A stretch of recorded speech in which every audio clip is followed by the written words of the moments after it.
Right now, Pittsburgh's best sports show is about to begin. Call us or tweet us. We've got things to talk about on the Ireland Contracting Nightly Sports Call. First is always a tough act to follow. Welcome, everybody, to the Ireland Contracting Nightly Sports Call. I'm your host, Josh Taylor, in for Bob Pompiani tonight. We got to talk a lot about Steelers, that final preseason game coming up tomorrow night in Atlanta. You can watch it over on KDKA. We got you covered starting at 7:30 with the extra point all the way through to the end of the game. Then at 11 o'clock, I got you for highlights. We got a post-game reaction coming up on KDKA after the game tomorrow night. Plus, we got other stuff to talk about. Could it be Paul Skeens Day in Central PA? We'll discuss that as well, plus a few other things, maybe some college football realignment. But to help me talk about that and more, my guest is live in the 93.7 The Fan newsroom. He got the Blazer memo. I always appreciate that. Chris Mueller in the building. Chris, how are you, my friend? I'm wearing black and purple to commemorate the fact that the Ravens' preseason winning streak finally ended, and I was smart enough to make a bet that it would end for that game. So bully me for correctly calling the end of a 25 game preseason winning streak. Yeah, that's why. So, haha, Baltimore, you lost, and I made money off of it. Who's happier, you or Washington fans? Because they seem pretty excited about this. Washington fans are so happy that they're going to make like their chief managing partner and look for handshakes where there aren't any, which was one of the single most. I still can't really go back and watch the Buck and Josh Harris handshake that wasn't a handshake video because I die of secondhand embarrassment for Josh Harris reaching out for something that wasn't there.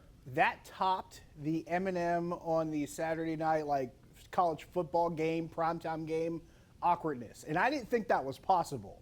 But it managed to surpass it in awkwardness. You ever stolen a handshake, Josh? You ever either like stolen a handshake or gone for one that wasn't actually being offered at all? It's a bad feeling. I wanted to crawl into a hole and die on Josh Harris's behalf. That was so brutal. Yeah, that's one of those like you feel scared to leave the room for him because you just don't know what to do. It's that rough. Let's get to easier thoughts and matters here. Let's talk about Steelers and Falcons tomorrow night in Atlanta. We've talked, I know, a lot going into the preseason about what we expect from the starters and the defense and things like that. I'm going to flip things over here because this is the last preseason game. Anybody on the fence for you, maybe on the back half of this roster, somebody fighting for a spot? If you watched, those of us watching at home, if you watched earlier in the hour, you probably saw Rich Walsh's story about Kenny Robinson, of course, a Pittsburgh native. He went to WVU. He's a guy that's going to be fighting for a roster spot. Chris, is there a guy on the back half of the roster that you think should have a better opportunity of getting a job or maybe on the bubble? I mean, Robinson's a pretty interesting case because he's been vocal, he's been aggressive, he's jumped out at camp.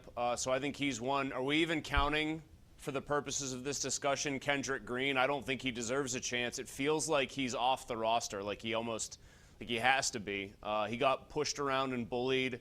I don't really think he could do anything to secure a roster spot heading into this game.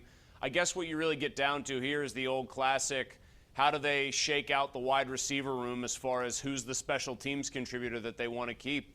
I'm not really sure I find room for Gunnar Olszewski on this team if you figure that your top four wide receivers are Johnson and Pickens, Robinson and Austin. They love Miles Boykin as a special teamer. Are you going to keep six at that position? I don't really know if there's enough room for Gunnar Olszewski. Are they going to do that? So those are a couple I'm watching. You know, a guy who isn't helping himself at all is Kevin Dotson, who's not going to be able to go in this game. Not so much that he was going to get on the Steelers' radar to keep around as a backup guard, but that was a guy who was trying to audition, I think, for other teams at this point. So having an injury when being injured has been one of his biggest sort of negatives in Mike Tomlin's column is not going to help Kevin Dotson either. And he was a guy who had already kind of been pushed out of the job that he had because they brought in Isaac Seumalo. By the way, that line looks completely different with him at left guard. We'll leave it at that. But we have more topics to get to, especially Steelers related. We want to hear from you. 412-575-2600 on the Borders and Borders hotline. We will take a break. Chris and I will be back. We'll have our tweet of the night, plus we'll take phone calls. We'll answer some tweets from you as well at Josh Taylor HD. We will do all that in a few moments. Stick around.